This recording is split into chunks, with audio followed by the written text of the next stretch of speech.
From the opinion pages of the Wall Street Journal, this is Potomac Watch.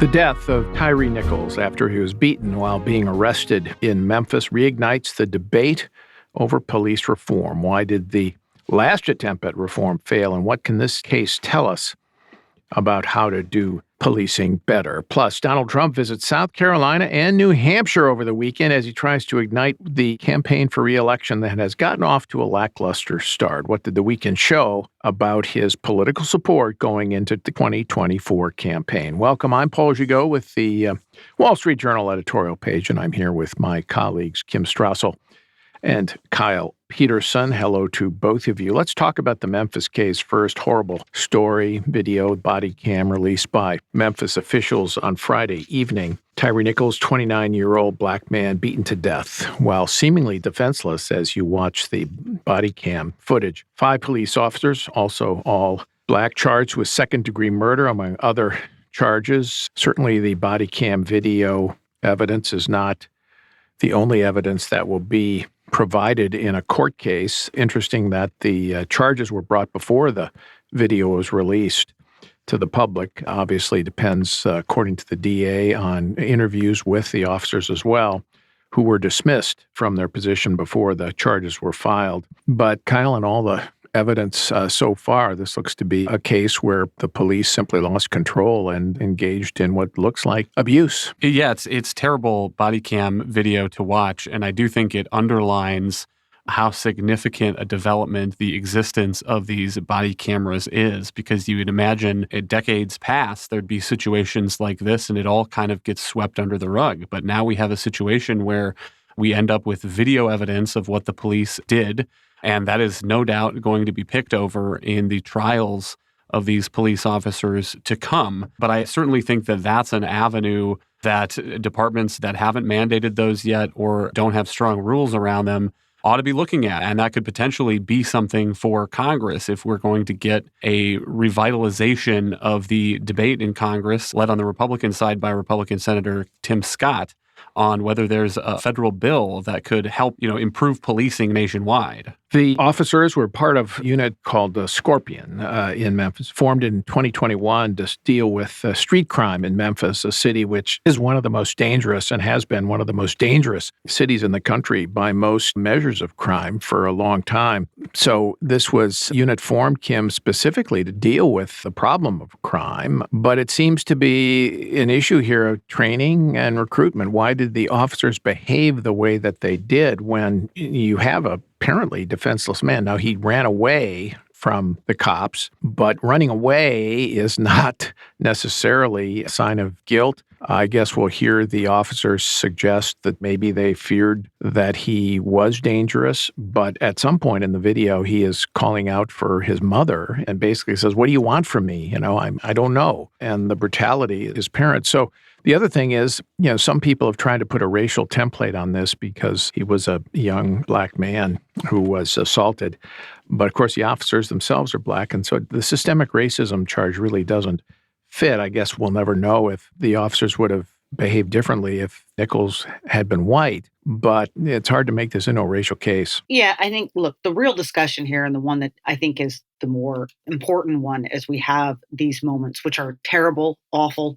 The left's goal has been to present all of them as evidence of systemic racism. As you note, it's hard to make that case here. And so you have to go back to what is that bigger point. And you mentioned it earlier, which is a lot of discussion about inadequate training, difficulty recruiting good officers, policing techniques, the discussion about how to integrate them better. We're probably going to learn more about this special unit, this Scorpion unit that they had and their approaches. I think one unfortunate thing here is it was immediately disbanded this weekend, this unit that they had set up. But that doesn't mean that Memphis's crime has suddenly become any less of a problem overnight.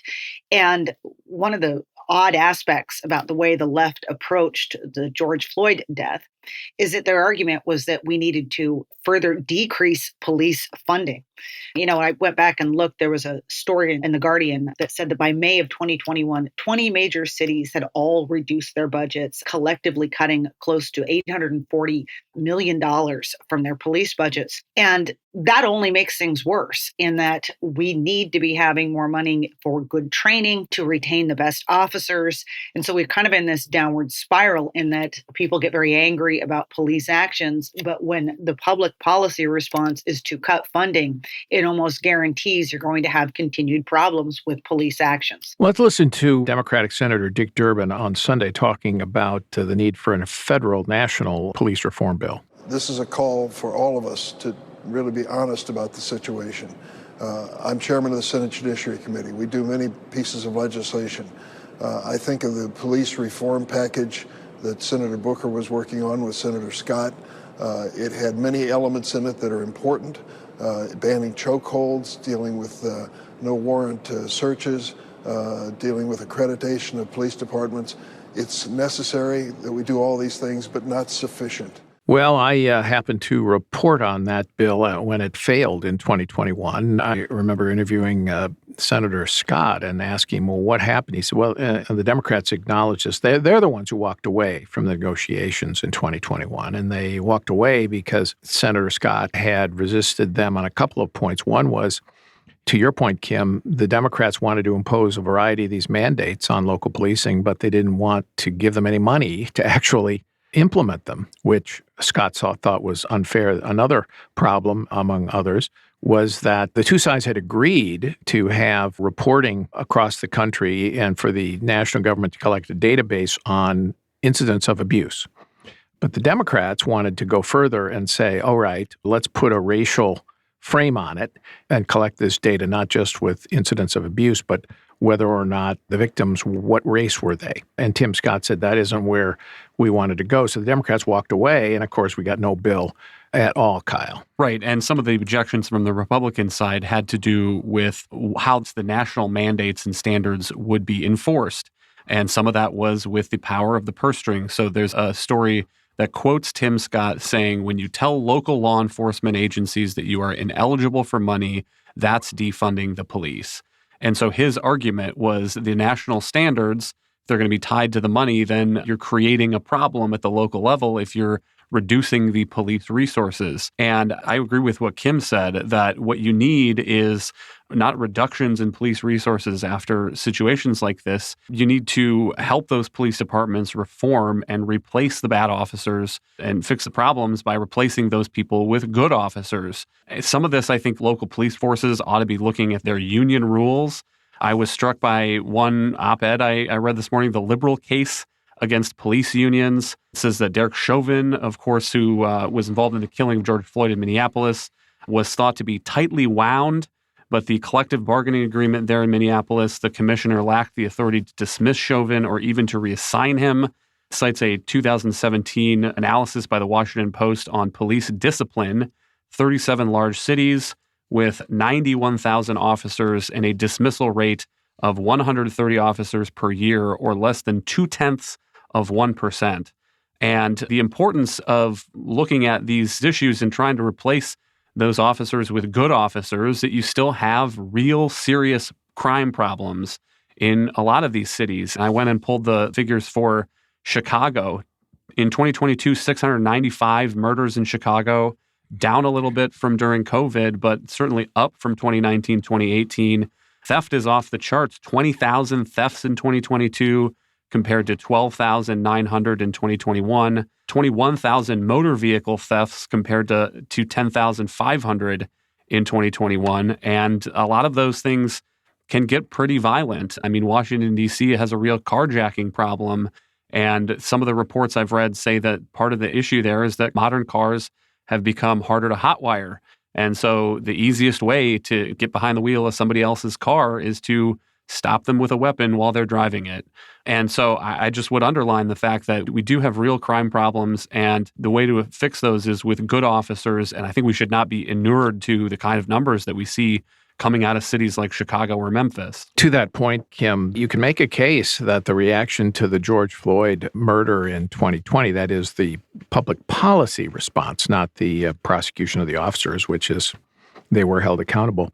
But the public policy response set back the cause of actual police reform because the defund the police movement demoralized an awful lot of officers and made it much more difficult to recruit.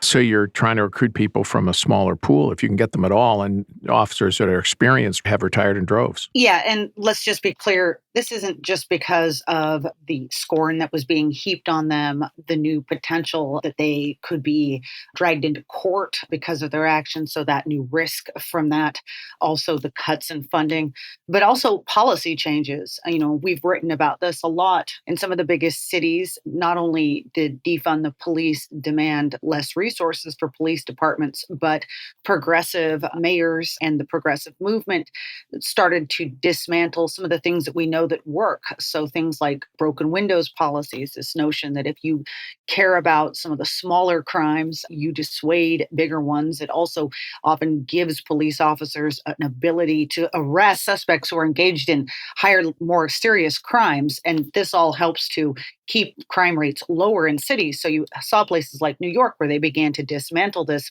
And so a lot of police officers, they either retired, and the numbers are quite striking, or in other circumstances, they simply moved out of these high crime, big city areas that are so much in the spotlight to smaller departments where they felt that their services were more appreciated and where their political masters didn't have a target on them.